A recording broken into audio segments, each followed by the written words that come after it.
6,000개 같이 들어오는 거야. 한번 이거 안 채우면 그냥 말로. 아, 그러면 좀 쉬었다요? 지금 플랫폼 엠파워먼트 지난주 그 연결해 갖고 좀 하겠습니다. 그러면요. 지난주에는 이제 지금 현재 우리나라에 없는데 수직 분사팬에 대한 이야기를 했었고요. 수직 분사팬은 참고로 말씀드리면은 지난주 안 오셨으니까 이건 뭐냐면요. 이게 이제 커튼이 왜 커튼이거든. 커튼은 밑에하고 커튼 위하고 비교해 보면은 커튼 위의 공기가 항상 건조하고 차갑잖아요. 그래서 그 공기를 아래쪽으로 내려보내고 그 뜨겁고 습한 공기는 반대로 이쪽으로 강제로 빼내는 것들 우리가 수직 분쇄팬을 이용하는 거라고 하는데, 그러니까 우리 그 수직 팬은 얘기 들어왔죠. 네, 그것도 아마 여기 지금 설치 안 돼 있죠. 네. 이제 몇 군데 저희 학교도 내년에 이제 올해 새로 짓는 옷실에 수직 팬을 달라고 하는데, 수직 팬을 살려면 6.5m 정도가 돼야 돼요. 근데 수직 팬은 커튼 밑에 다는 거고요. 얘는 커튼 위에 다는 건데, 커튼은 커튼 사이에 있는 거죠. 어떻게 보면 커튼 사이에 있는 건데, 이렇게 되면은 이제 위에 공기 아래 놓고요. 여기 보면은 이게 보광등이거든요. 보광등을 이제 거치고, 그 밑에 보면 이게 수직팬이에요. 수직팬을 거쳐가게 되면은 이제 차갑고 뜨거운 공기가, 차갑고 건조한 공기가 그 뭐라고 하죠? 그 보광등에 지나면서 보광등을 식히기도 하겠죠. 보광시키고 따뜻해지면서 그 공기가 다시 아래로 내려가는 건데요. 요게 보이는 것이 이제 요게 바로 이제 수직팬이라고 수직팬이고 이것들이요. 그러면은 이거는 이제 그 위아래 공기들이 전달되지, 그러니까 이동되지 않는 그런 밀폐된 스크린 자체가, 그러니까 에어타이트 스크린이라고 들어보셨나요? 일반 호일 스크린이 있고 에어타이트가 있는데, 에어타이트 스크린은 뭐냐면은 지금 여기 온실에 보면은 이 혁신밸리에 있는 스크린들은 거의 다 에어타이트 스크린이라고 보시면 돼요. 뭐냐면은 옷처럼 그러니까 옷감을 짜듯이 이제 스크린을 만들어 갖고요. 습이 위로 통과하고 물은 위에서 안 떨어지는 스크린들이거든요.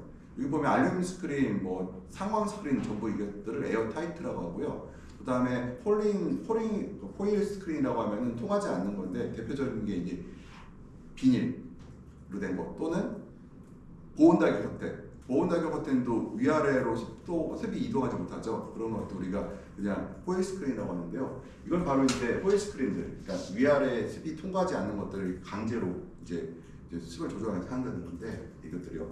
보통 이런 거는 지금 우리나라에서는 없고, 만약에 우리나라에서 이거 적용한다고 하면은 보온다격 커튼에서 이게 적용이 가능할 거예요. 근데 문제는 보온다격을 하려고, 근데 이게 보시다시피 건축 비용이 엄청 크게 들거든요. 최소 높이가 7m 이상 되는 음실이어야 되고요.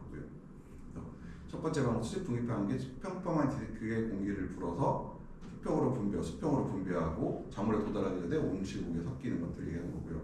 그 다음에 이거는 에어 덕트, 이거 이제 보면 이제 에어 덕트가 있죠. 여기서 에어 덕트를 밑으로 내려보내서 위에 공기를, 그러면은 수평으로 믹싱 밸브에서 이 온실내 공기와 수평으로 온실내 공기와 위에 공기를 섞어서 밀어보내면은 여기에 있는 이제 보광등들이 얘를 덮여있고 다시 수직팬이 아래로 공기를 내보내는 방식이 되겠어요. 이것들이요.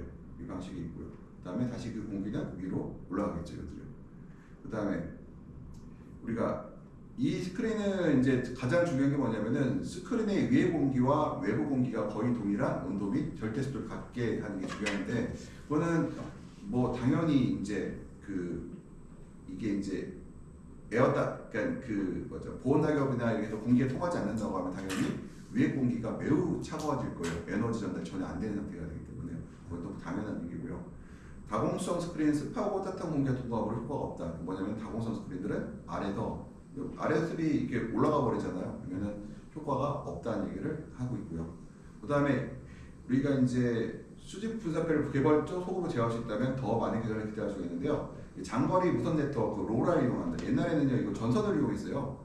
전기선을 이용하다 보니까 좀 걸림짝거리는 게 많았었죠. 그리고 이제 로라를 사용하게 되는데, 그러니까 로라의 또 단점들은 또 간섭이 생기더라고요. 왜냐면 이 파이프 자체가 쇠로 되어 있다 보니까, 뭐 저도 정확한 건 전기 쪽을 몰라서 그러는데 뭐 간섭들이 생겨서 속도가, 그러니까 그 순서의 뭐라고 하죠, 켜진 순서들이 좀 달라질 수 있다는 얘기를 좀 들었어요. 이것들요. 그 다음에 뭐 혼행성 작물 이런 데서는 그러니까 혼행성 작물이라는 게 거베라 양산수 딸기가 이제 혼행성이라고 하지만 사실은 뭐 5도, 7도를 얘기하는 게 아니라 10도 정도, 8도, 10도를 얘기하는 건데요. 8시에 새벽 이후 최대한 빨리 온도를 낮추려면 스크를 열어야 하고, 그러니까 새벽 이후 최대한 온도를 빨리 낮추려면 이제 열어야 되잖아요. 그러려면 작물의 결론을 낮추려면 스크를 닫아야 하는 상충된 발생이 가능합니다. 뭐냐면은 온도를 낮추려면 스크를 열어야 되고, 반대로 습도를 낮추려면은, 그러니까 그 결로 비용을 낮추려면은 스크를 닫아야 하는데, 그러니까 왜냐면 찬 공기를 맞으면은 그 결로가 생길 수가 있거든요. 이런 경우에는 온실 내의 온도를 극복하면서 용량이 큰 팬을 최대화하여 작동하고 스크린력을 제한해 수 있다. 이거 뭐냐면은 이렇게 되면요, 뭐가 있냐면 찬 공기가 어떻게 돼요? 직접 식물체 머리에 안 닿죠. 이 방식으로 하면 온도는 낮출 수 있고요. 이 방식을 사용하면은 이제 결로를 막을 수가 있다고 하는데, 문제는 팬을 큰 거 달아야 된다는 거죠. 이거 굉장히 비싼 방식이고, 저도 책에서만 봤지 한 번도 이런 온실을 본 적은 없어요. 아직까지는. 유럽 가서도 제가 이거 본 적은 없는 것 같아요. 그다음에 공기 온실 내에 이제 공기 이동인데요. 우리가 온실 내부의 공기 이동은 식물 주변의 활성 기더 미기상을 조성하고, 이 활성 미기상이 뭐냐면은 잎 주변의 습도를 얘기해요. 그러니까 우리가 생각할 때는 센서로 보이는, 우리가 그 데이터상으로 보이는 습도는 어디 데이터예요? 그 습도가 백엽상 거죠. 백엽상은 잎 주변을 대변하진 않죠. 그냥 잎과 좀 떨어져 있죠. 그러면 우리가 실제로 제일 중요한 거는 바로 연면경계층이라 해서 잎 주변에 아주 1, 2mm 정도 되는 그 경계층들을 우리가 중요시 여기는데, 그거 우리가 활성미기상, 거기를 공기에 이동을 시키는 것을 우리가 활성미기상을 조성한다. 그래서 식물 주변에 연면경계층 주변에 그 기상 이동을 만들어내는 것들을 중요시 얘기하고 있어요. 그래서 거기서 그 에너지 전달, 그러니까 공기열이 전달되는 것도 그 연면경계층에서 발생을 하고, 또 증산도 그 연면경계층에서 발생을 하죠. 실제로는 잎에 있으면은 여기 공기와 얘가 증산 사실상 관계가 없다. 어디와 관련이 있다? 잎 주변에 여기서 결론이 나잖아요. 그래서 예를 들어서 이 공기 중 습도가 굉장히 뭐 80% 적합해. 그럼에도 불구하고 여기가 100%라고, 이럴 리는 없지만 여기가 100%라고 하면은 증산이 멈추겠죠. 반대로 여기가 90%인데 여기가 뭐 95%인데 여기가 90%야. 그러면은 우리가 데이터상으로 보는 환경 데이터보다는 식물이 보다 활력성, 증산 능력이 더 높아지겠죠. 이런 것들 얘기하는 것들이거든요. 그래서 우리가 공기의 유동이라는 것은 식물체 주변의 환경, 그러니까 잎 주변의 그 대기 환경을 우리가 보다 좋게 만들기 위해서, 좋게 만들다는 것은 바로 식물 주변보다 통로 쪽이나 이런 데와 유사하게 만들어 주려고 우리가 이렇게 사용한다. 그 다음에 그 여번 증산 수분 배출 및 탄산가스 공급에 영향을 미친다. 당연한 거얘기죠. 탄산가스도 여기 있는 탄산가스 농도가 중요한 게 아니라 잎 주변 농도가 중요하죠. 그래서 광이 들어올 때는 잎 주변의 탄산가스가 부족해서 작을 수밖에 없잖아요. 그러면은 우리가 확산해서 와야 되는데, 여기서 초속 0.1cm라는 속도로 바람이 불고 있어요. 0.1cm. 그럼 사람이 느낄 수가 있나요? 못 느끼죠. 그렇지만 확산에 의한 것보다, 확산이 그러니까 0.1cm의 그 0.1cm 정도의 바람이 불어도 확산에 의한 것보다 이 바람에 의한 것이 99%래요. 확산에 의한 거 1%밖에 안 되고. 그러니까 그렇기 때문에 우리가 확산을 만들기 위해 환경이 아니라 온실된 공기를 편차를 줄이기 위해서 뭐 해야 돼요? 그리고 잎 주변의 습도를 조절하기 위해서 바로 공기의 유동을 만든다. 그래서 우리가 이제 그 여본 증산 수분 배출 등 탄산가스에 영향을 미친다는 것이 뭐냐? 여본을 볼게요. 따뜻한 공기가 잎에 빨리 전달되면 어떻게 돼요? 잎의 온도가 보다 높게 되겠죠. 근데 우리가 밤에는 대류열이라고 하는 게 주거든요. 보세요. 태양 복사 에너지가 사라진 상태에서 우리가 난방을 통해서 열이 전달돼야 되는데, 난방 에너지는 두 가지가 있어요. 대류와 복사가 있는데, 우리가 파이프 난방을 했을 경우에 복사 에너지는 약 30%에서 40%, 그 다음에 대류 에너지가 한 60%에서 70% 차지하거든요. 그러면은 우리가 복사 에너지가 중요하긴 하지만 대류 에너지도 밤엔 중요하거든요. 그러면 공기의 흐름을 만들어줘야지 따뜻한 공기가 잎에 더 잘 도달해서 잎의 온도를 보다 높게 유지할 수가 있다는 거. 그 다음에 잎의 온도가 올라가면 뭐가 발생해요? 바로 증산이 일어나죠. 그러니까 수분 배출 증산이 일어나죠. 그러니까 만약에 밤에 증산이 이루어지지 않는다고 하면은 여러 가지 심각한 문제를 밝혀요. 왜냐면은 식물체는 낮에도 밤에도 성장을 한다. 근데 밤에 성장하기 위해서 뭐가 필요해요? 가리라든가 뭐 아니면 칼슘이라든가 이런 양이온들이 들어와야 되는데, 바로 이온을 손쉽게 생장점까지 이동시키는 방법은 바로 뭐다? 바로 증산에 의해서 양분을 생장점까지 도달해야 되는데 여본이 낮다고 하면은 증산이 일어나지 않을 거 아니에요. 그러면은 그리고 또 하나가 여본이 적당히 된다 하더라도 입 주변의 습이 높다고 하면 증산이 잘 일어나지 않겠죠. 그래서 바로 이런 공기 내부의 온실 내부의 공기 이동을 통해서 여본을 밤에는 올려주기도 하고 주변 습도를 떨어뜨리게 해서 바로 증산을 도와준다. 탄산가스도 마찬가지로 낮에 같은 경우는 이제 밤에는 일어나지 않겠지만요. 낮에 같은 경우는 바로 공기 이동이 있어야 바로 왜냐면 입 주변에 광합성 할 때 입 주변 탄산가스 농도가 제일 낮기 때문에 빨리 공급을 해줘야 되죠. 그것이 바로 증산이 아니라 공기 이동을 하는 목표이라는 거예요. 그래서 이제 플랜트 인파워먼트의 전략은 강력한 스크린과 환기구 제한으로 높은 난방 파이프 온도를 캐노피에 침투하는 바람에 의한 공기 이동이 감소됐다. 이거 뭐냐면은 과거에는 이제 그 근권 난방 그로인 파이프라든가 이런 난방을 통해서 증산을 유도하는 쪽으로 많이 갔어요. 그러다 보니까 어떤 문제가 발생하느냐 난방 파이프에 에너지를 집어넣게 되면 어떤 일이 발생하게요? 증산이 늘어나요, 줄어들어요? 추가 증산이 발생한다는 거예요. 예를 들어 난방을 하게 되면 그러면 난방 에너지의 문제도 있지만 추가 증산이 발생하면 또 에너지 온실내가 습해지고 또 그 난방을 해야 되는 악순환이 발생을 했어요. 근데 이거는 과거의 전략에서는 지금도 유효해요. 그 파이프 난방 전략이 안 된다는 거 아니에요. 그것도 하되 그것도 하고 그다음에 이런 스크린을 사용하는 전략을 이용해서 그다음에 유동팬이라는 수직팬 같은 걸 이용해서 우리가 온실 내에 식물 주변의 습도를 제어하는 전략을 쓰고 있다. 그러니까 여기서 보면 난방 파이프라는 거는 뭐냐면은 난방 파이프가 난방의 목적이 아니고 여기서 설명하는 것은 바로 공기 주변의 그 공기의 이동, 입 주변의 공기 이동을 활발화시키는 데 하는 난방을 여기서 얘기하고 있거든요. 그러니까 난방의 목적이 달라질 수 있어요. 예를 들어서 뭐 장마가 오래 길었잖아요. 그때 난방을 하게 되면은 입 주변의 습이 떨어지겠죠. 그러니까 우리가 장마철에 하는 난방의 목적은 바로 입 주변의 공기 습도를 떨어뜨려서 우리가 이제 결로를 줄여주기도 하고 증산을 도와주기도 하는데 사용되는 것들이고요. 그리고 이번에 유동팬이라는 거 보시게 되면 이제 전통적인 이게 바로 이제 수평팬이죠. 수평팬들이고 가장 많이 보는 것들이죠. 이거는 식물체에 바람이 닿으면 안 되고요. 위에서 공기가 지나감으로써 압을 아래에서 위에 공기가 지나가게 되면 위쪽에 압이 약해지고요. 약해지니까 아래에서 공기가 위로 올라가는 효과를 또 상승원기를 만들어내는 효과를 갖고 있죠. 난방 파이프 효과를 볼게요. 난방 파이프는 공기 이동과 수분 교환은 이제 그 온실 파이프의 최소 온도를 사용하여 생성되는 그러니까 최소 난방 파이프라고 하죠. 우리가 브로잉 파이프, 최소 난방 파이프라고 하는데 온도를 원하는 걸 유지할 필요가 없어도 최소 수준의 난방 파이프를 온도를 유지한다. 이거 뭐냐면은 그 난방이 필요 없어도 그러니까 식물체가 살아가는 온도를 맞추게 하는 것이 아니라 바로 최소 수준의 파이프를 이용해서 바로 공기 이동과 수분 교환을 만들게 하는 것을 우리 난방 파이프 그 효과를 얻기 위해서 우리가 이제 최소 난방 파이프를 사용하게 되죠.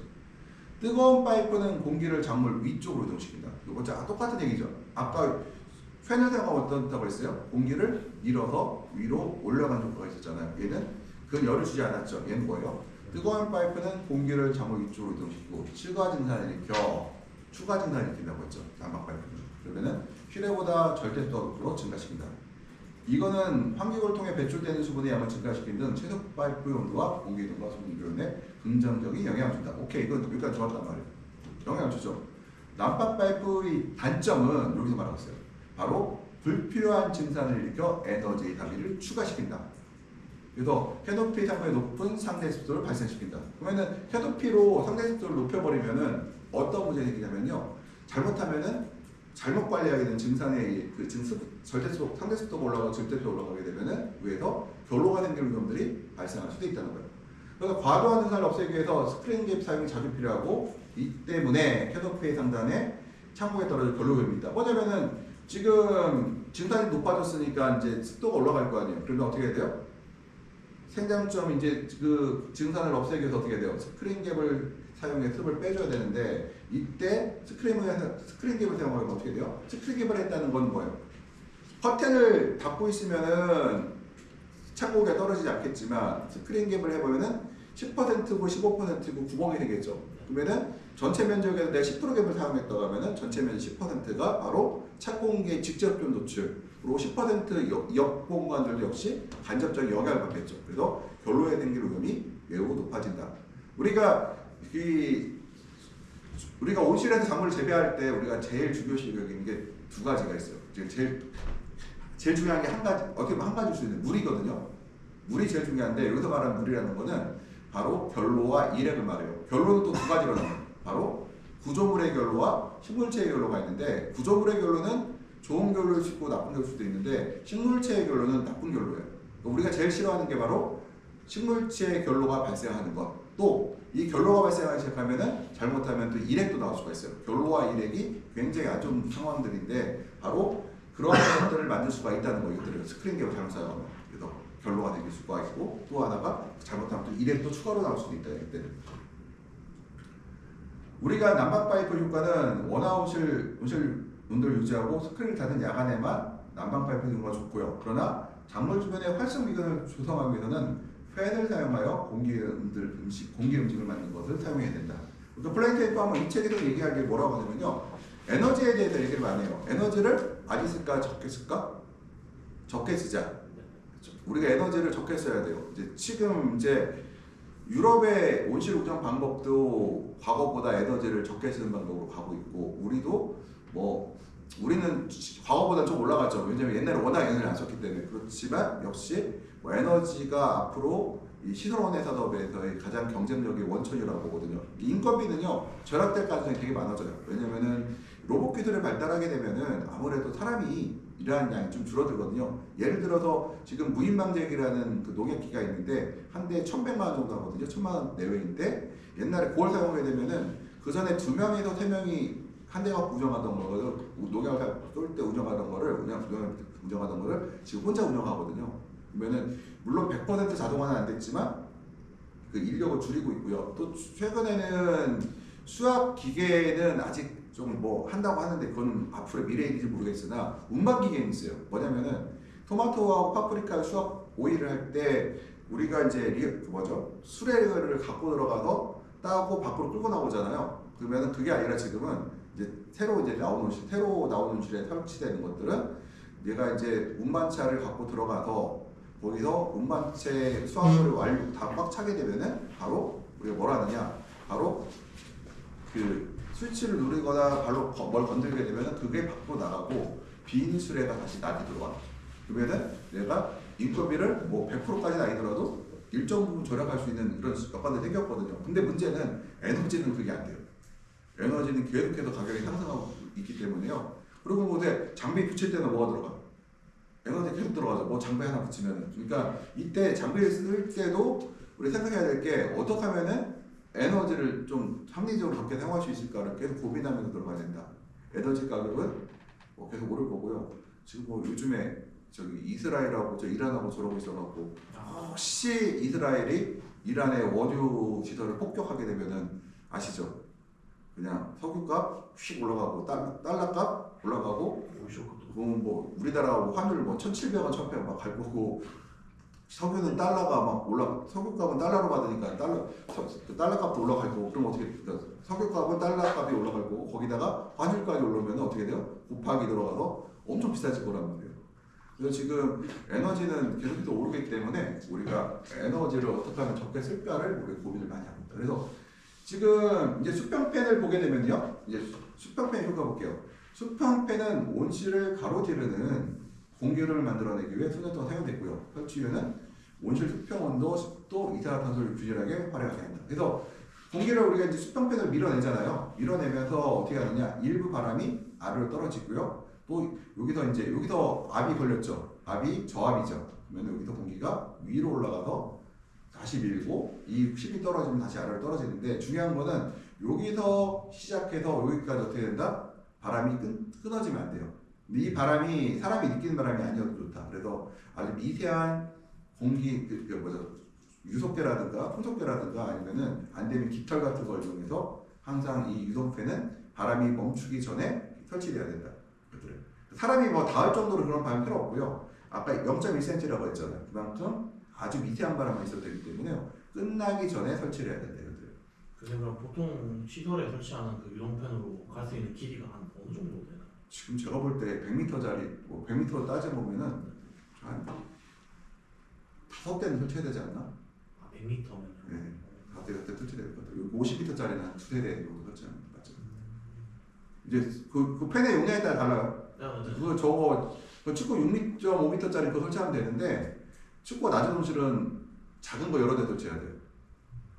바람 저희도 제가 축구 3.75m짜리 설치를 했는데 저거 없을 때 바람 흔들려서 못 써요. 아예 바람 돌리면 또 식물체 흔들리거든요. 식물체 흔들리면 못 쓰면 안 돼요. 수평배 효과는 일제는 온실의 온도 차를 만드는 요인이 다양하여 수동 팬만으로 온도 편차를 줄이기에는 어렵다. 그래서 실제로는 우리가 온도 편차가 수동 팬의 수평 팬을 이용해서 우리가 어느 정도 잡을 걸로 봤는데 조금 어렵다는 거예요. 근데 뭐 조금은 도움 되겠죠. 어떻게 되든 간에. 밀폐도가 높은 온실에서 매우 빠른 속도로 팬이 작동해야만 온도를 영향을 줄 수 있다. 그러나 공기의 작물, 캐노피를 이동함에 수분을 흡수하여 상대 습도와 절대 습도가 접차상하여 식물의 미기장 밀도가 낮아진다. 그러니까 왜냐면은 내가 하나에 100m에 5개 설치했으면 20m를 통과하잖아요. 20m를 통과하니까 위치마다 어때요? 위치마다 절대 습도와 상대 습도가 달라지겠죠. 그래서 미기장 밀도가 낮아진다. 그 다음에 곰팡이병 등 이제 확산이 된다는 건 뭐냐면은 병이 많을 때 사용하면은 포자가 온실 전체에 퍼질 수 있다 정도 생각하시면 돼요. 이거를 병이 심할 때는 병이 전에 발생하기 전에는 예방할 효과가 있고요. 그다음에 인공광 시에도 램프 열이 온실 상부에 발생하여 식물에 별 이익이 없음. 난방관은 작물 하부관에 있는 것이 작물 수분집 온도 목표에 좋다. 뭐냐면은 인공광 시에는 사실은 공기열 수평팬의 효과가 별로 없어요. 예, 그러니까 인공광 달아놓고 그거 다니게 되면은 조금 문제가 있다. 그래서 실제로 다녀보면은 보강등 달아놓고 수평팬 쓰고 있는데 효과가 크게 없다. 그래서 이익이 없다고 보고요. 난방관은 작물 하부에 있는 것이 작물 수중 온도에 좋다. 아래에서 위로 올라가서 이제 수평팬의 효과가 있다는 거고요. 우리가 수평 공기관의 효과라고 하는 건 이제 에어 튜브의 효과를 이제 그러니까 수평 공기관의 효과를 보려고 하는데 뭐 일부 온실에서 첨단 온실에서는 실은 30에서 1m짜리 플라스틱 튜브를 이용하여 캐노피 위 또는 겉 아래에 온실 그러니까 이런 공기관을 설치할 수가 있죠. 사실 여기도 설치되어 있잖아요. 이것들이요. 그러면 튜브의 지름과 설치된 튜브 수에 따라서 시간당 제곱미터당 한 5에서 80제곱미터 정도, 입방미터 정도의 공기를 밖으로 배출해야 된다. 그러니까 용량 계산되겠죠. 그러면 보통 80입방미터 같은 경우는 제곱미터잖아요. 그러면은 얼마큼 공기가 흘러야 되냐면은 우리가 축구를 6m 잡으면은 우리가 7m의 공기가 있다고 보거든요. 그러면은 80입방미터는 얼마예요? 한 12번 정도의 공기를 온실 전체 공기를 밀어낼 정도. 만약 7입방미터면은 1시간에 한 번 정도의 공기를 밀어낼 정도의 이제 공기가 있어야 된다. 힘이 있어야 된다는 거 얘기하고요. 그 다음에 공기가 골고루 분포되도록 수도에 정복이 되어야 된다. 이건 구멍이 뚫어 있어야 된다는 건데 이 시스템에서는 수평 덕트가 캐노피의 위에 할테니까 위쪽 아래쪽에 해당하네. 공기 이동 저항이 적은 겉터 아래에 작물이 하부에서 쉽게 일어난다. 뭐냐면은 아래쪽에 이제 많이 설치하고 있고요. 위쪽보다는. 그다음에 하부 닥터의 효과가 크면은 키가 큰 작물은 하부의 증발이 너무 작은데요. 상부가 스트레스를 받고 낮 동안 강렬한 광을 먼저 받는 생산성 증발이 어려워 냉각이 충분하지 못하게 된다. 여기서 냉각이라는 거는 식물의 증산 냉각을 말해요. 그러면은 어떤 얘기냐면 하부 닥트가 밑에서 이제 물을 공기를 가지고 밀어버리잖아요. 밀어서 이제 올라와요. 바람이 올라와요. 그럼 여기서 증가되는 게 뭐가 되고?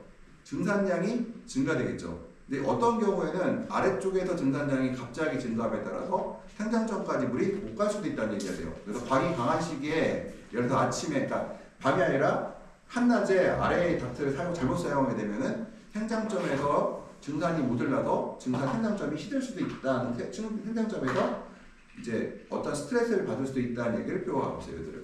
그러니까 실제로 이제 반밀폐 온실에서 얘기들인데 반밀폐 온실을 돌릴 때 온실 내부보다는 외부의 공기가 아무래도 건조하잖아요.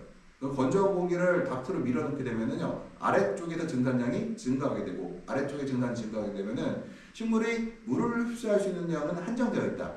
건데 이 한정된 물을 갖다가 아래쪽에서 많은 증발을 유발하게 되면은 생장점에서 증발을 적게 하고 그러면은 생장점의 온도가 올라가거나 잘못하면 스트레스를 세게 받고 힘들 수도 있다는 얘기를 하고 있어요. 이것들이. 이것들을 할 때 좀 주의를 가져야 된다. 이것들을 할 때 그냥 다는 게 좋은 게 아니라 이 달았을 때의 단점들도 우리가 좀 알아야겠다는 거예요. 이거 굉장히 비용이 비싼 비용이에요. 이거는 격실을 이용해서 안으로 들어와야 되는 것들이에요. 야간에는 건조한 공기로 인해 하부에 추가 증산이 발생하며 더 높은 작물의 상부의 절대 습도가 높은 절대 습도가 초래되고요. 그 다음에 이는 야간의 생장점에서 복사열 방출로 식물체 온도가 낮아져 작물의 결과 발생할 위험이 많아지며 불필요한 증발로 습도가 높아지면 난방의 에너지가 더 올라간다. 그래서 우리가 보통 이제 뭐냐면은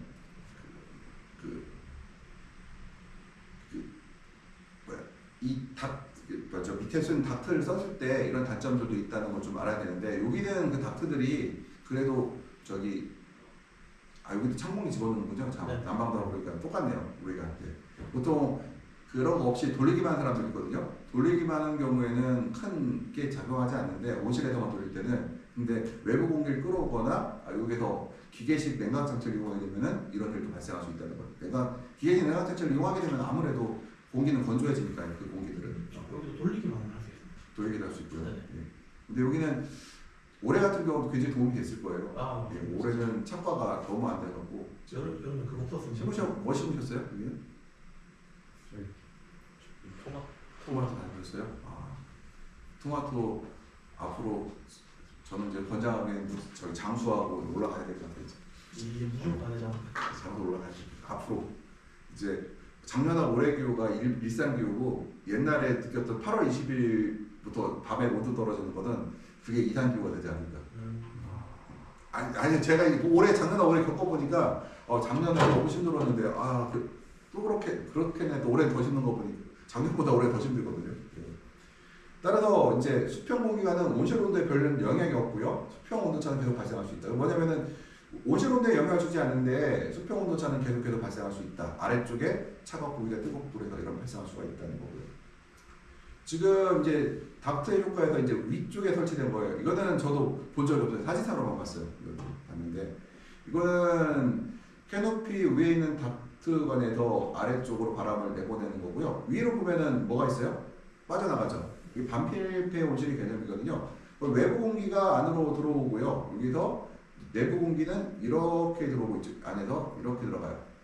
그리고 외부 공기는 이렇게 들어가고 여기 밀식 밸브에서 밀식이 된 다음에 이 안에서 꽃 앞에 들어가는데 이게 반밀폐 온실 형태로 보시면 될 것 같고 바람을 밀어내면은 이 안에 어떻게 됐든 아래로 가든 위로 가든 압이 거치게 되고 압이 생기게 되면 위에서 습과 온도가 따뜻한 습이 있는 공기가 바깥으로 방출되는 효과가 발생하죠.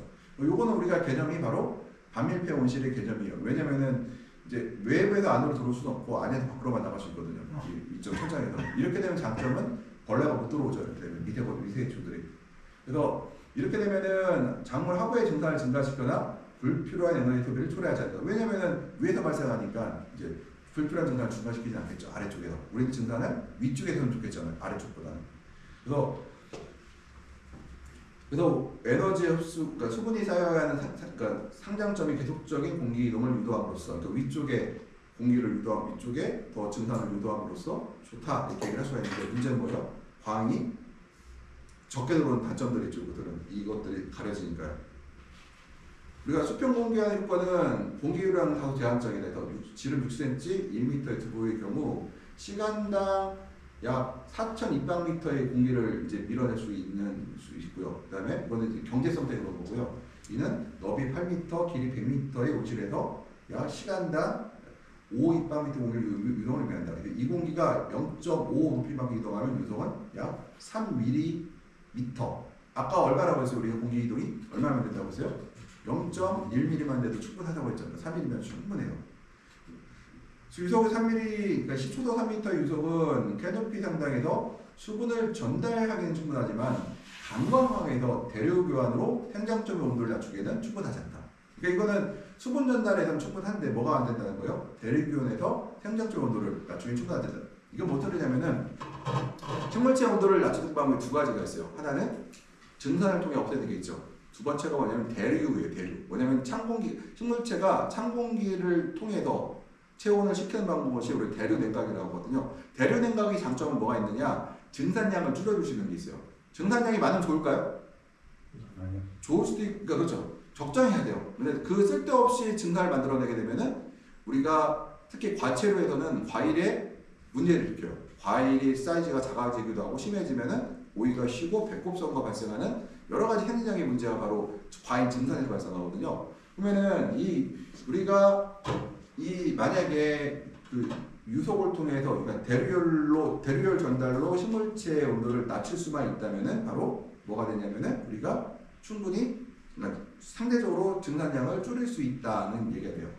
공기량의 증가는 또 하나 있어요. 뭐냐면은 전기량 증가는 전기 소모가 증가하거나 거대한 튜브 지름일 때 가능하며 그다음에 튜브 지름이 커지면 광투가 생각보다 위에 설치되게 되면 이제 전기 소모 그러니까 같은 닥트 크기에서 많은 양의 공기를 밀어내려면은 그러니까 모터를 큰 거 달아야 되겠죠. 그러면은 설비와 전기 요금들이 많이 에너지 비용이 많이 발생하겠지만 그 다음에 이제 그렇다고 튜브를 크게 하는 방법도 있는데 튜브를 크게 하게 되면은 이제 햇빛을 가리는 양이 증가된다는 것들에 대한 얘기를 하고 있고요.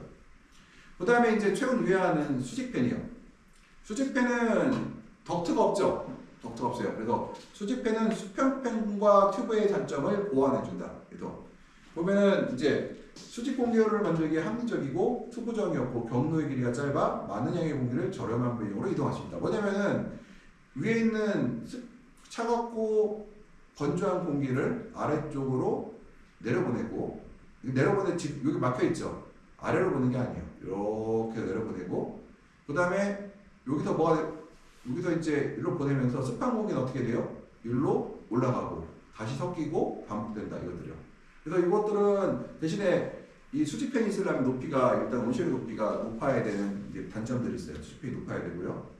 그래서 수직팬의 영향은 수직 공기 이동의 장점은 뭐냐면은 식물 사이에 더 많은 공기를 이동한다. 식물 사이에 공기가 더 많이 전달된다.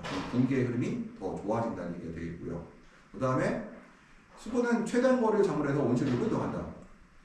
여기서 이렇게 퍼지는 것보다 바로 뭐예요? 바로 직사로 수직으로 상승해 버리잖아요. 그럼으로써 공기를 더 많이 외부로 내보낼 수가 있다는 얘기가 돼요. 그 다음에 보다 더 나은 수직 온도 분포. 이렇게 되면요. 어떤 일이 생길까요? 이렇게 되면은 위아래 온도 분표가 아까 수평팬에 비해서 위아래 온도 편차를 줄여주는 장점들이 있다. 편차가 줄일수록 좋아요. 편차가 커지는 것은 별로 좋지 않거든요. 이것들이요. 그 다음에 보강등에 나오는 열은 작물적으로 향으로 추가 담화 영역이 필요하지 않다. 특히 저희가 보강등을 하는 사람들은 수직팬을 설치하고 왜냐? 보강등을 설치하게 되면은 보강등을 설치하고 옆으로 밀면 어때요? 공기가 위로 이동하잖아요. 근데 보강등을 놔놓고 그 뜨거운 공기를 아래로 밀어버리면은 수평팬도 물론 100%는 아니지만 이동은 되긴 되겠죠. 그렇지만 직접 공기를 아래로 내보내면 어떤 일이 있을까요? 여기 아래쪽 금권부의 열을 아까 수평팬에 비해서 수직팬이 더 많은 열을 전달함으로써 우리가 어떤 효과가 있다? 난방을 추가적으로 하지 않아도 된다. 예를 들어서 저희가 이런 게 있거든요. 보통 보강등을 쓰게 되면은 보강등 용량이 커요. 600kW, 200, 1000kW 이렇게 되는데 이렇게 되면 사실은 난방을 안 해도 돼요. 근데 문제는 열량만 갖고는 문제는 아래쪽이 차가운 문제. 그럼 어떻게 해야 돼요? 추가적으로 난방 파이프를 돌려야 돼요. 물론 100% 난방 파이프만 난방할 때보다는 난방 용량을 줄이긴 하겠죠. 그렇지만 만약에 위에 필요 없이 뜨거운 공기를 아래쪽으로 보낼 수 있다고 하면은 우리가 아래쪽 난방을 안 하거나 하더라도 기존보다 적게 할 수 있다는 얘기가 되죠. 그러면은 우리가 에너지의 비용을 줄일 수도 있고 또 하나가 이렇게 되면은 추가 증산량을 많이 줄여줄 수가 있어요. 왜냐면은 에너지 보존의 법칙이잖아요. 그래서 내부에서 내가 전기를 보강등하는데 1000kW를 쓰고 난방하는데 200kW 썼으면 1200kW의 에너지가 온실에 가둬지게 되죠. 근데 내가 1000kW를 보강을 하고 만약에 100kW만 난방을 하면은 온실의 총 에너지는 1100kW죠. 그러면 에너지도 절약할 수 있고 뭘 줄일 수가 있다? 추가 증산량을 줄여줄 수가 있다는 거예요. 그래서 우리가 수직팬을 쓰는 이유 중에 하나가 증산량을 줄여주는 데 목적이 있다. 물론 증산을 안 하면 안 돼요. 밤에 하긴 해야 되는데 여기서 말하는 증산이라는 거는 추가적인 증산을 못하니까 그러니까 우리가 추가적인 증산을 하지 말라는 거죠. 근데 우리라고 조금 다른 게 하나가 있는데 우리나라는 밤에 우리나라 온실에 밤에 증사를 유도하려고 노력을 해야 돼요. 사실은 증사를 안 해요 사람들이. 왜 난방도 안 하고 그 다음에 너무 막 겹겹이 특히 보온단격 커튼을 쓰게 되면 온실 내에서 증산이 잘 안 일어나거든요. 근데 여기서 이건 유럽 사람들이 선택이다 보니까 자기들은 증산량이 너무 많은 게 문제예요. 에너지 낭비니까. 그러니까 수증기가 나간다는 얘기는 곧 이꼴 뭐다? 그러니까 수증기를 만들어냈다는 얘기는 에너지를 소모했다는 얘기가 똑같거든요. 우리는 수증기를 갖다가 적정 범위 안에 묶고 싶어요. 밤에도 등산하는데 이 범위 안에서 묶어놔야지 뭐 20g, 20g, 15g, 10g 안에 묶어놓으려고 하는 거지 이것을 벗어나게 되면은 식물체한테 도움은 안 되고 쓸데없이 온실의 습도만 올리고 에너지의 비용을 증가시키는 나쁜 증상이 될 수도 있다는 거예요. 그 다음에 우리가 꽃봉오리든 생장점 주변의 공기 동에 0.2 초당 0.2m 정도의 바람이 그러니까 20cm죠 이상이면 복사열에 의한 과열을 줄일 수가 있다. 이건 뭐냐면은 생장점이 볼게요. 내가 나무가 이렇게 서 있어요. 보강등이 위에 있어요. 그러면은 만약에 수직팬이 없다고 하면요, 열을 위에 가둬져 있겠죠. 더 가둬져 물론 내려가긴 하지. 더 많은 열이 가둬져 있겠죠. 그 얘기는 곧 뭐다? 생장점에서 바로 탈 수도 있. 그러니까 그런 뭐라고 하죠?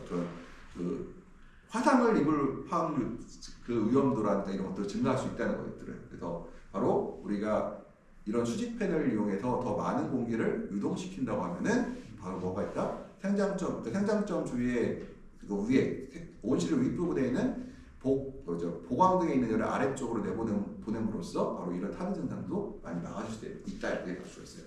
그 다음에 이산화탄소 농도의 수직 공포를 계산할 수가 있고요. 보통 수직팬은 우리가 시간당 4,000에서 6,000 입방미터의 공기를 밀어내는 걸 우리가 원칙으로 하는데 이 정도면 보통 한 300평 정도를 우리가 커버할 수 있다고 얘기를 하고 있어요. 한 대가. 그러니까 많이 들어가진 않아요. 3,000평에 한 10대 정도 될 수가 있고. 무슨 모터를 써요? 증류 모터를 쓰고 이제 증류 모터를 쓰고요. 그러면은 우리가 팬의 속도를 싣고 효과적으로 제어할 수 있다. 근데 증류 모터라는 건 우리 온실에서 AC를 써야 돼, DC를 써야 돼요? DC를 써야 되죠. 아니 원래 아니에요. 원래 교류를 써야 되잖아요. 네. 왜 이걸 쓰느냐? 팬의 속도를 조절하게 쓰는데 속도를 조절하기 위해서. 근데 AC 모터를 이제 보통 온실에서는 다 저가 교류를 쓰려고 하는데 요 수직팬만은 우리가 이제 직류를 사용할 수도 있다 얘기를 할 수가 있고요. 수직팬은 우리가 용량은 수직팬의 필요량은 헥타당 이제 다양한 요인에 달라진다. 그러니까 밀도가 높은 식물, 공기 캐노피를 몇 cm만 통과하더라도 팬의 공기 배출과 캐노피 사이의 거리를 이동하는 공기량을 결정한다. 뭐냐면은 밀도가 높은 식물 뭐예요? 토마토라는 특히 오이 같은 경우 밀도가 높다고 해야 되고요. 일부 밀도가 낮은 작물, 이동해야 하는 공기에 의한 팬의 공기 배출과 온실 바닥 사이의 거리가 결정되고, 토마토와 같은 키 큰 작물은 주로 이제 열간 현상을 발생하는데 이동할 공기량은 대략 식물 위 부피하고 불량 부피의 50%를 추가한다. 그래서 제일 많이 필요한 게 바로 키가 큰 작물들이 재료들이요. 오이, 토마토 같이. 그래서 노란원, 검정원은 노란원에다가 노란원이 검정원의 50% 이렇게 얘기를 하고 있어요. 추가로 더 공급을 해야 된다. 그러니까 50%를 얘보다 더 집어넣어야 된다는 얘기예요. 용량은. 이게 간섭되잖아요, 얘들은.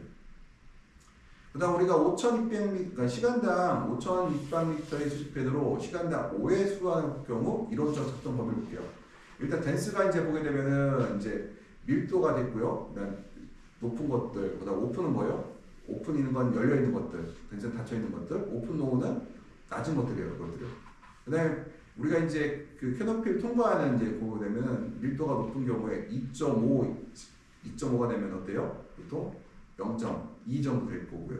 2.2 m를 이동할 수가 있고, 이게 만약에 4가 되면, 그러니까 이게 지금 보면은 댄스가 4가 되면은 얘도 마찬가지로 0.2를 이동할 수가 있고요. 그 다음에 오픈 열린 구조에서는 1.5가 되고, 오픈 로우는 3위가 되는데 여기서 2.4에 50% 정도 되면은 이제 이거 하는데, 여기 볼게요. 볼륨을 볼게요. 그러면은 밀도가 높은 거는 13.5가 돼야 되고, 그 다음에 이게 지금 통과해야 될 넓이에요. 이거는 넓이가 되고, 여기다 곱해버리면은 얘가 21입방미터. 그러니까 많이 심은 게 어떻게 돼요? 올라갔죠. 올라갔고요. 그 다음에 열린 구조가 어때요? 열린 구조인데 키가 크잖아요. 그러면 어떻게 돼요? 이 되고요. 그 다음에 오픈도인데 키가 낮은 건 어때요? 그 다음에 21로 좀 줄어들겠죠. 그래서 우리가 1입방미터로 5,000입방미터 공기 하나의 팬으로 설치하게 되면은 약 370제곱미터, 370제곱미터, 그 다음에 238제곱미터, 182제곱미터, 238이라고 하는데 보통 우리가 오픈 구조로 했을 때 이제 토마토 같은 경우는 보통 우리가 이제 제가 잘못 알고 있었네. 300평에 2대 정도 설치하는데 그러니까 온실 안에 2대 정도 설치하는 게 맞겠네요. 제가 잘못 알고 있었네요. 이게 수직팬은 낮은 온실에서는 비효율적이고 그 다음에 왜냐면은 팬이 바로 아래 그 대기 속도는 2m로 매우 빨라서 팬 흡입구와 자물거리가 1m, 2m 미만일 경우 여러 가지 문제를 발생할 수 있고 증발량이 높아 식물의 생장을 저할 수 있다. 그래서 뭐냐면은 팬하고 식물체의 거리가 2m, 그러니까 1m에서 2m가 벌어지지 않으면은 이런 병이라든가 증산량 이런 여러 가지 문제를 일으킬 수 있다는 얘기예요. 그래서 측고가 저희가 수직팬을 달 때는 최하 6.5m가 대야를 설치할 수가 있다고 얘기를 하고 있어요.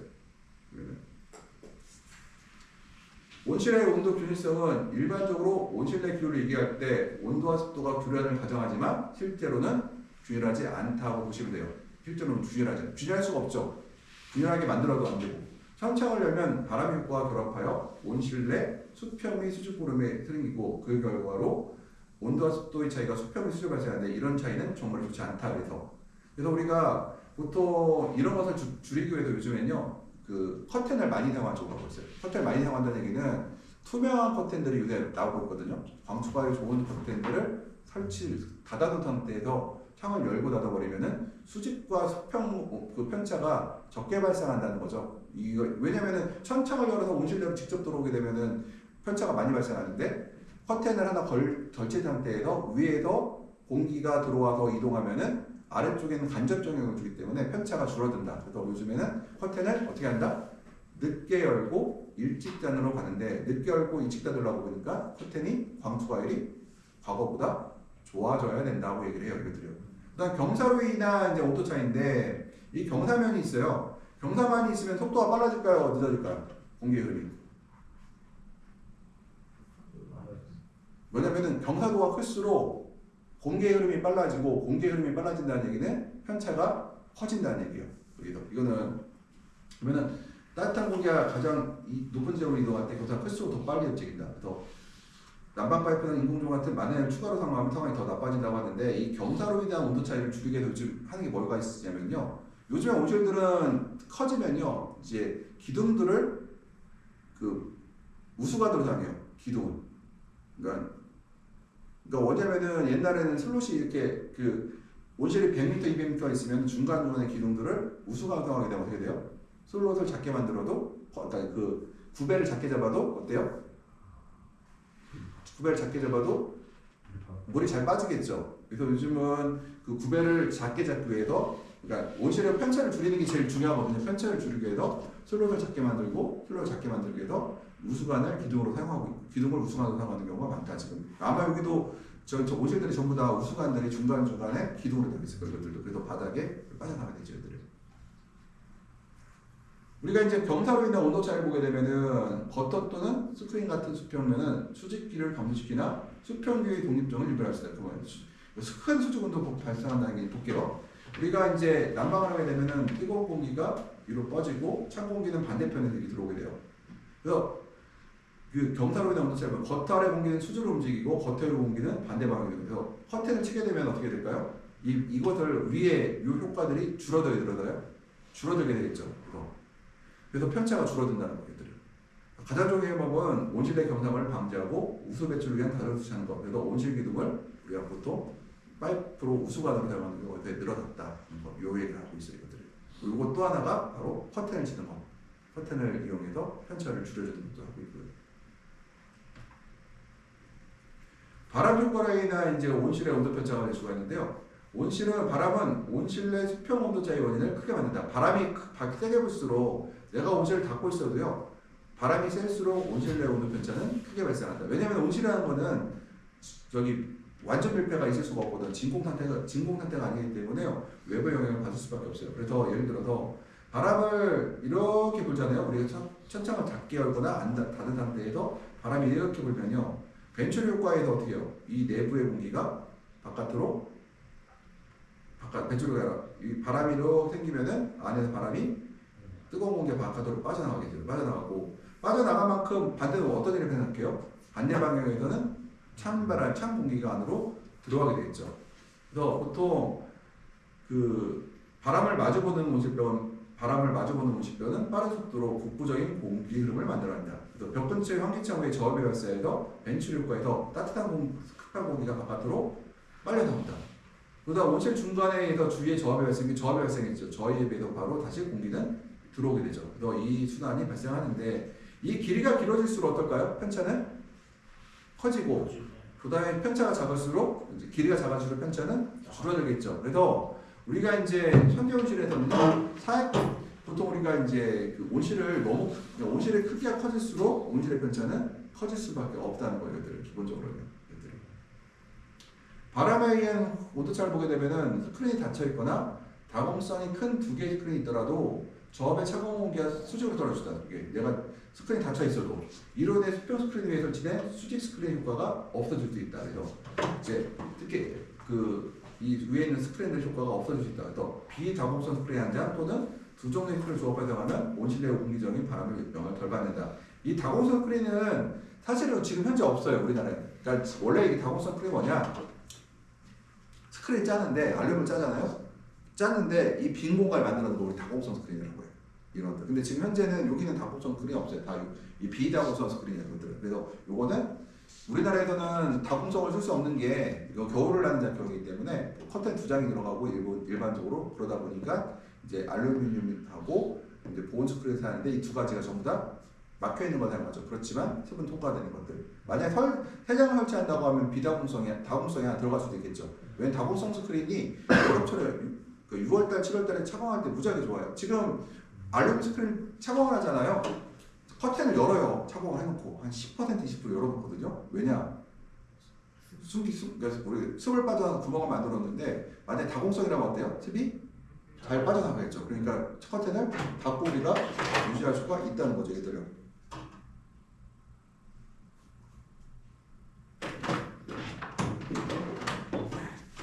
그 다음에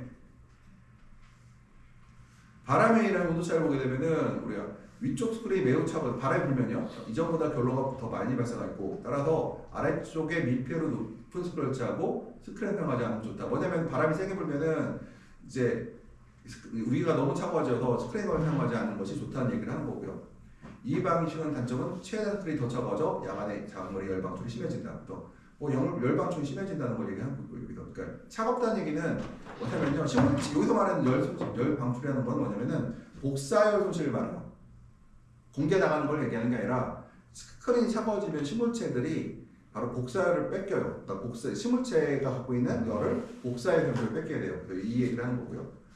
또 다른 위험성은 바람이 이제 바람의 영향이 더 이상 스크린 아래의 공기를 혼합하지 않는다는 것. 그래서 난방 파이프가 작물 상황에 있거나 인공 현상일 경우 작물 분란의 수분 배출이 더 어려워져 공기 수직 순환이 어렵다. 이 경우 증산을 위해서는 수직팬을 이용하는 건 펼치점이 효과적이다. 그러니까 여기 보게 되면은 비다공성 스크린을 2장을 설치하게 되면 뭐가 돼 있다? 위쪽이 습이 높아지는데 뭘 사용할 수가 없어요? 습이 높아지고 위쪽에 공기가 열을 못 받으니 스크린이 차가워졌잖아요. 그리고 위쪽에 습이 높아진다는 얘기를 하고 있고 그 다음에 이것을 만약에 수직 배출이 어려워지기 때문에 바로 인공 조명상에서 이제 수직팬을 이용해서 우리가 수직팬을 이용해서 위에 공기를 아래로 밀어내야 된다는 얘기를 하고 있어요. 이것들은. 근데 이것은 지금 다 하는 것들은 뭐다? 반밀폐형 온실에서 하는 얘기예요. 전부 다. 우리가 갖고 있는 온실에서는 별 상관들이 없어요. 바람 효과로 인한 온도 차이를 보게 되면은 아까 보시다시피 요걸 얘기하는 거죠. 얘는 지금 수직팬이 없죠. 수직팬이 없고 뭐만 있어요?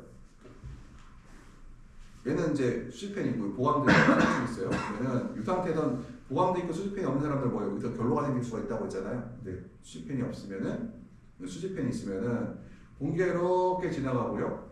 그 다음에 이제 지나가고 그러면 바람이 아무래도 이제 들어오게 되고 찬 공기가 섞이게 되고 그럼 여기가 이제 차가워지죠. 여기가 이제 차가워지고 보강등이 있고 보강등이 생긴 열을 갖다가 아래로 밀어넣게 되면은 위에 부분 증산량은 줄어들고 아래 부분의 증산량은 늘어나고 그래서 편차가 줄어드는 그러면 필요 조건이 수분 교환을 결정하고요. 그러니까 외부의 수분 조건이 수분 교환량을 결정한다는 건 뭐냐면은 외부가 공기가 이제 습하면은 수분 교환이 더 많아야 된다는 얘기고 외부와 건조하면 수분 교환이 적게 해야 된다는 얘기고요.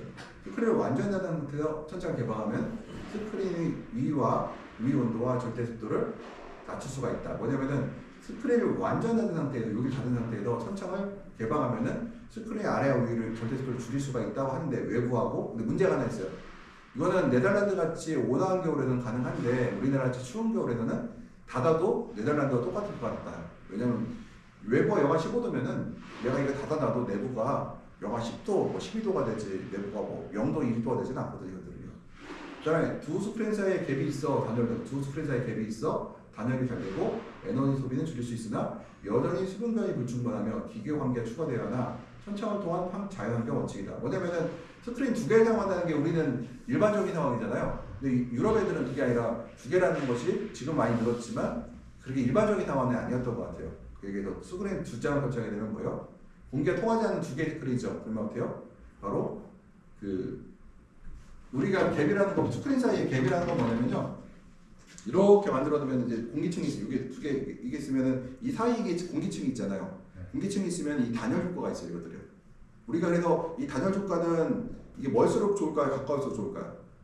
가까울수록 좋죠. 근데 이걸 우리가 그 30cm 이렇게 하는 이유가 단열 더 닫히면 좋은데 너무 가까우면은 커튼을 설치도 어렵고 수리도 어렵고 잘못하면 사고 날 수 있어. 우리가 일반적으로 어떻게 해요? 트러스를 기준으로 양쪽에다 묶어놓죠. 이것들을요.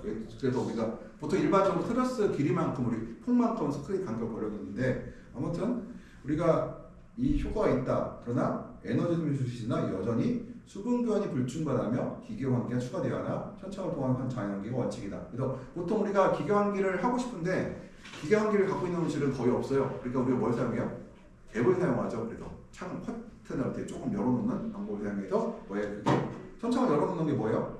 천창을 통한 자연환기가 위쪽으로 공기를 빼내는 것들이 그렇죠. 스크린을 완전히 닫으면 온실내 균일한 온도 분포가 가능하며 장물의 발달을 향상시키고 필요한 환기만 하여 측마 제어가 가능하다. 그러니까 스크린을 완전히 닫으면은 좋다는 얘기예요. 대신에 뭐가 있어야 돼? 스크린들이 습이 통과될 수 있는 스크린이어야 되고 그러니까 에어타이트 스크린이 돼야 된다는 얘기예요. 그러니까 습은 통과하고 물은 통과하지 않는 스크린. 호일 스크린은 뭐예요? 호일 스크린은 습을 통과하지 않기 때문에 반드시 갭을 해야 되거든요. 갭을 안 해주면은 그 온실 아래쪽에 있는 스크린 아래쪽의 습도가 너무 올라가서 증산을 막는 일이 발생해요. 그렇죠? 그러니까 우리가 보면은 이제 벤츄리 효과라는 걸 보면은요. 그러니까 뭐 이탈리아 학자가 이제 했던 얘기인데 우리가 이제 이렇게 벤츄리 효과가 발생한다는 얘기는 이제 그러니까 높은 압력으로 이렇게 통과했는데 이제 이 폭이 어때요? 넓으니까 압력에 비해 속도가 느리죠. 근데 여기 들어가면 어떻게 돼요?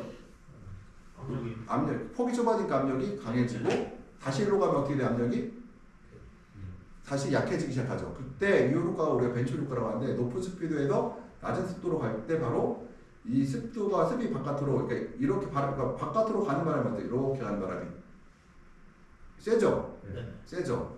그러면은 이 상승기류가 발생하고 이 상승기류를 여기서 이렇게 나가는 바로 우리가 바로 벤츄리 효과라고 한다. 그래서 그러니까 유체화 속도가 빨라지면 압력이 낮아진다. 그리고 베르노이 방정식을 해결한다. 그래서 보면은 이렇게 벤츄리 효과가 생기면은 안에 있는 공기가 바깥으로 빠져나가기도 하고 반대로 들어오기도 해요. 그러니까 반대편은 들어오고 한쪽에선 들어오고 나가고 있어요. 벤츄리 효과라고. 벤츄리 효과를 하는 것 중에 대표적인 게 안개 분무기 중에 이르체 포그 아세요? 저기가 관이 두 개 있어갖고 그 공기를 밀고요. 물관이 있어요. 물관에서 물이 나와서 압력에 그 공기가 흘러감에 따라서 그 그 압력에 그 물이 빠져나가는 것은 이제 그 벤츄리 효과를 이용한 이르체 포그라고 하는데 여기는 고압식이죠, 전부 다. 포그 없어요. 거기 포그 없구나. 근데 보면은 그 이르체 포그가 바로 이 벤츄리 효과를 이용한 효과라고 보시면 돼요. 그다음에 전통적으로 우리가 풍화창 환기를 선호해요. 풍화창 리사이드라고 하는 풍화창을 선호하는데 이거는 풍상창에 직접 들어오는 건 차고 건조한 공기가 바로 식물체에 닿게 되죠. 그래서 만약에 바람이 이렇게 부는데 바람 부는 쪽에 창을 크게 열어버리면은 바람이 바로 식량물체의 머리를 직접 타격하게 되죠. 그래서 우리가 항상 이쪽을 풍화창을 닫고 반대로 열어놓게 되면은 벤츄리 효과에 의해서 바람이 이렇게 지나가 버리면은 이쪽에 압력이 걸리고 압력이 이쪽으로 저압이 되면서 바로 이렇게 바람이 빠져나가거든요. 그러니까 바람이 밖에서 이렇게 들어오거든요. 그래서 우리가 벤츄리 효과라고 하는 게 그러니까 바람이 이렇게 지나면은 바람이 이렇게 빠져나가요. 이것들이 이렇게 바깥쪽으로 벤출 효과에서. 그래서 풍화창만으로 환기 부족할 때는 풍상창원기를 한다. 그래서 우리가 이제 옛날에는 이제 그 전에는 전통적으로는 풍화창원기를 했는데 풍상창도 열어요. 풍화창만 부족할 때는 일반적으로 보면 풍화창에 비해서 풍상창이 작게 열리죠. 일반적으로 여태까지는. 최근 풍상창과 풍화창을 동시에 이용한 환기가 이제 이루어지고 있는데 더 둘 다 이용하게 되면은 더 균일한 뷰를 만들고 온습도를 더 쉽게 제어할 수 있다고 얘기를 하고 있어요. 뒤에서 이제 풍상창과 풍화창을 같이 사용하는 방법을 얘기할 건데 또한 풍화창만 이용하는 것보다 둘 다 사용하는 방법이 이산화탄소를 온실내에 보유하는 것이 더 유리하다고 하냐면은 풍상창과 풍화창을 같이 사용하게 되면은 어떤 장점이 있느냐? 창을 여는 크기를 줄일 수가 있다는 얘기를 해요. 크기 양쪽 학교에서 공기 흐름은 빠르기보다 그러니까 풍화창에서는 이제 빨아들이는 거죠. 외부 공기를. 불기는 이제 풍상창이 되고 코 불어서 안으로 밀어넣는 거 되고 대화가 공기 흐름 빠르기보다 불기가 더 제어되는 그러니까 바람을 창을 여는 것이 이쪽 바람이 부는 쪽 것이 제어가 잘 된다는 거고요. 공기관은 풍화창을 많이 열어 제어하는 것보다 풍상창으로 온실 내부에 바람을 불어 넣는 것이 보다 쉽다는 거. 그래서 즉 모든 수금이 이산화탄소는 풍화창에 수거제 빨리 들어갔으며 9초 안에 시간이 소요될 수 있다. 그래서 앞에 거 보게 되면은 그림이 여기 있는데요. 풍상창으로 환기를 제어하는 것은 풍화창보다 훨씬 용이하며 왜냐하면은 풍상창은 바람이 더 쉽게 들어오거든요. 온실의 높이가 높아져 우리가 온실내로 유입된 공기는 작물에 직접 영향이 적어졌다. 뭐예요? 지금 7m씩 올라가 있거든요. 그 얘기는 식물체가 과거보다 창과의 거리가 멀어졌다는 얘기예요. 그러다 보면 풍상창을 사용할 수도 있다. 그래서 결과적으로 작물의 상대 속도가 이산화탄소 안정되라고 얘기를 하고 있고요. 풍상창과 풍화창이 동시에 열리면은 캐노피로 유입된 수직으로 떨어지는 공기를 완전히 방지할 수 없다. 그래서 실외 온도가 중요한데 양쪽의 부분은 완전히 닫힌 스크린과 결합해야 된다. 그래서 이거는 우리가 실외 온도가 낮을 때는 스크린이 낮을 때는 바로 실외 온도가 낮을 때는 양쪽의 투포는 완전히 닫힌 스크린과 결합해야 된다. 스크린 포켓이라는 게 아시죠? 포켓이 이렇게 되어 있는 것들 바람이 떨어지는 걸 막는 포켓이 있어요. 여기도 온실 보면은 스크린 양쪽으로 보게 되는 온실 여기 보면요. 이렇게 보면은 이런 게 하나 있을 거예요. 이렇게 하는 거 있죠. 한번 가서 보세요. 이렇게 이게 뭐냐면 포켓이라고 하는 건데 이 포켓은 바람이 위에서 떨어지는 것을 여기서 가둬버려요. 얘들요. 얘들 포켓이 중요하다고 하는데 이거는 뭐 다 있고 다 있는 얘기고요. 또 스크린이 다공성이 중요한데 다공성이 과하면은 수직률에 영향이 없고 비다공성인 경우에는 작물 수준의 환기를 방해한다. 뭐냐면 구멍이 뽕뽕 스크린은 수직기류가 발생을 하지 않고요. 왜냐하면 압력차가 없어서. 반면에 비다공성인 거는 환기가 안 되겠죠. 이런 얘기를 하고 있는데 우리가 이제 이 앞의 내용들을 설명하기 이 그림이에요. 첫 번째, 풍화창만 열어 환기라는 경우가 있어요. 풍화창이요. 뒤쪽만 열었죠. 그러면 바람이 이렇게 불어요. 바람이 세니까 어때요? 바람이 세게 부니까 벤출의 효과에 의해서 안에 있는 바람이 바깥쪽으로. 얘는 압력이 얘가 이제 미니까 어때요? 여기 압력이 약해지잖아요. 여기 있는 바람이 바깥으로 빠져나갔는데 빠져나갔으면 여기가 이제 공간이 비었죠. 그러면은 이 반대편에서는 이 방향으로 이렇게 들어오겠죠. 그러면 창공이 이렇게 들어오죠. 그러면 이쪽과 이쪽의 편차가 어때요? 커지겠죠. 이것들 커진다는 얘기를 하는 거고. 그 다음에 이제 풍상창만 여는 거 볼게요. 풍상창은 뭐예요? 이렇게 들으면 차가운 공기가 아래로 그냥 들어와 버리죠. 그러면 이 압력이 세지니까 다시 찬 공기 여기 습하고 뜨거운 게 반대편으로 나가는데 이렇게 떨어지면 어때요? 생장점이 바람이 셀 때는 직접 받게 되는 문제들이 있겠죠. 외부의 공기를 직접 받는 문제가 발생을 한다는 거예요. 그 다음 쉬울게요. 뭐냐면 이거는 이제 양쪽을 열는데 작게 열어요. 이거 제가 카톡에 올려놨어요. 이거요. 작게 열었는데 이거 보시면 작게 열었죠. 그러면은 왜 작게 열었느냐? 이것을 이제 양쪽을 다 똑같이 열어놨거든. 작게. 그러면은 풍상창이 이제 바람이 이렇게 불어오고 풍상창으로도 불어오고 풍화창으로는 이 안에서 나가고 이게 다시 빠져나가고 되고 그러면 공기가 들어왔다가 이렇게 나가니까 어떻게 해요? 참 이 안에는 습하고 따뜻한 공기가 밖으로 나오는데 재밌는 거는 하나하나 온실이죠. 얘는 아까 어땠어요? 사연동인데 여기와 여기의 편차가 커지는데 얘는 어떻게 생겼느냐? 동동의 편차가 생겨요. 이 한 동에서 일어나요.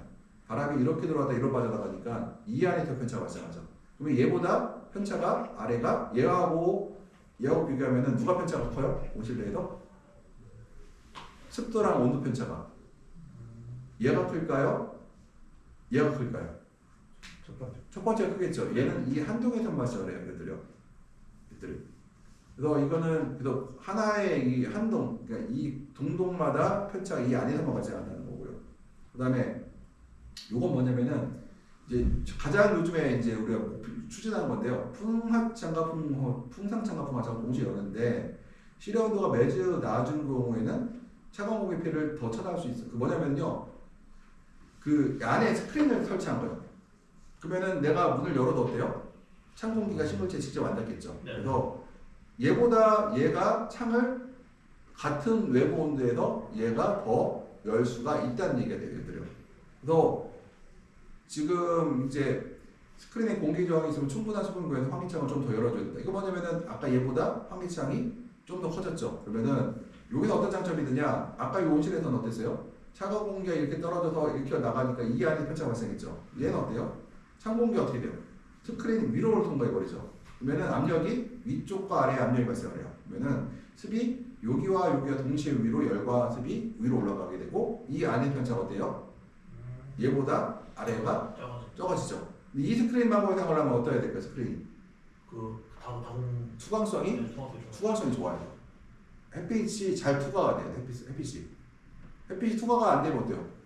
광을 쏟아 많이 쏟아볼 거 아니에요. 그러니까 어때요? 투과성이 좋은 스크린이 되고 우리가 아침에 문을 열 때 보통 아침에 요즘 환절기 때 문을 일찍 열잖아요. 네. 일찍 열 때 스크린을 닫은 상태에서 창을 연다고 하면 어때요? 요즘에 가장 좋은 전략이거든요. 그렇죠. 스크린 닫은 상태에 창을 열면은 온실 온도가 잘 안 올라가고 습도는 잘 빠져나가고 그리고 그러기 위해서는 스크린을 닫기 위해서는 아주 투명한 스크린이 있어야 되고 스크린이 투명하지 않다고 하면은 광을 반이동 때문에 못하겠죠. 그래서 이런 전략을 쓰려면 스크린이 품질이 좋아야 이런 전략을 쓰기가 쉽다. 그러면은 우리가 가장 이상적인 건 바로 이 아래 단계 네 번째를 우리가 하고 싶습니다. 왜냐면 온실의 온도 편차가 어때요? 줄어들었죠. 네. 우리가 온실에서는 좋은 게 뭐예요? 제일 중요한 게 온실의 온도 편차를 줄이자. 온실의 습도 편차를 줄이자는 거잖아요. 그래. 근데 이 네 번째 방법은 편차를 줄이는데 가장 효과적이다. 가장 편차가 큰 게 뭐예요? B번. 이죠? 그래서 B번. 그 다음에 A번. 그 다음에 C, D로 가죠. 이렇게요. 편차가. 그래서 우리가 온실내 온도 편차가 없으면 좋겠다. 습도 편차가 없으면 좋겠다. 근데 사실은 불가능하지만 우리가 줄이기 위해서 이 편차를 줄이려면 어떻게 될까? 스크린을 이 전략이 되면은 하루 종일 썼으면 좋겠다는 얘기죠. 스크린을 하루 종일 썼으면 좋겠다.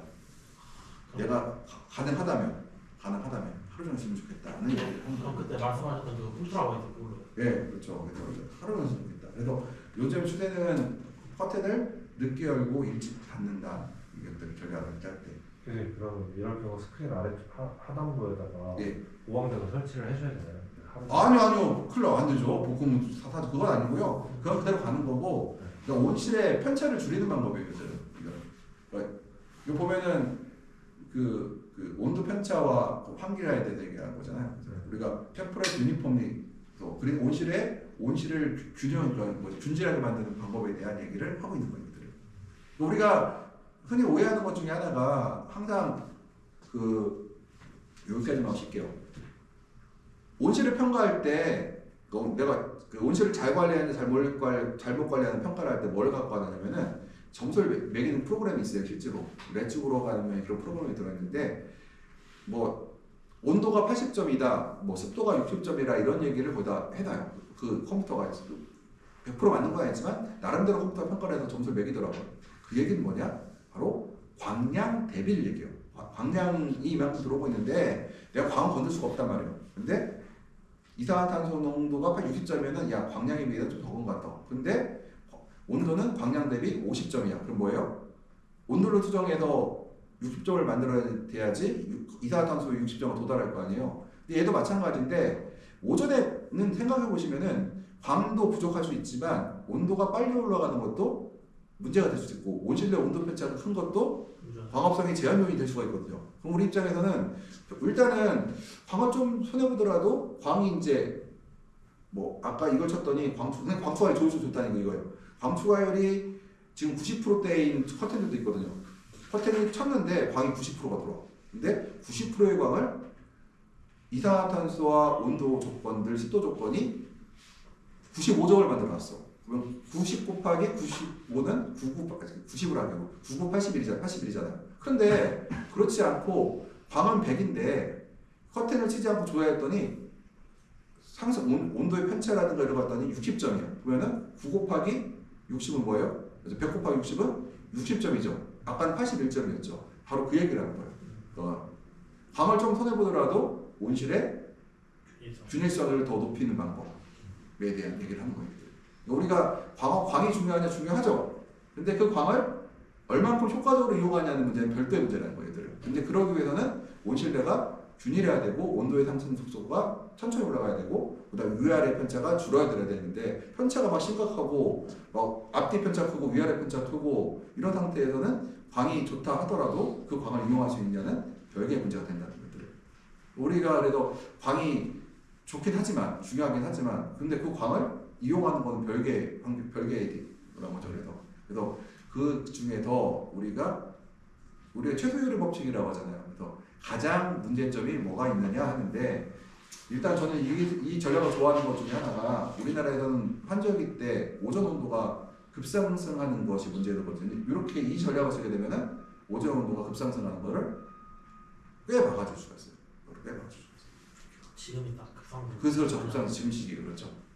근데 지금은 아직 외부 온도가 안 떨어졌어요. 안 떨어져요. 근데 외부 온도가 떨어지는 시점이 있어요. 이제 조금 있으면 지금은 창을 열어버리면 되는데 이제 조금 있으면은 이제 외부 온도가 이제 10도 5도, 7도 이렇게 되면 그때는 커튼 치고 창을 열어버려야 돼. 안 그러면 창공이 떨어져요.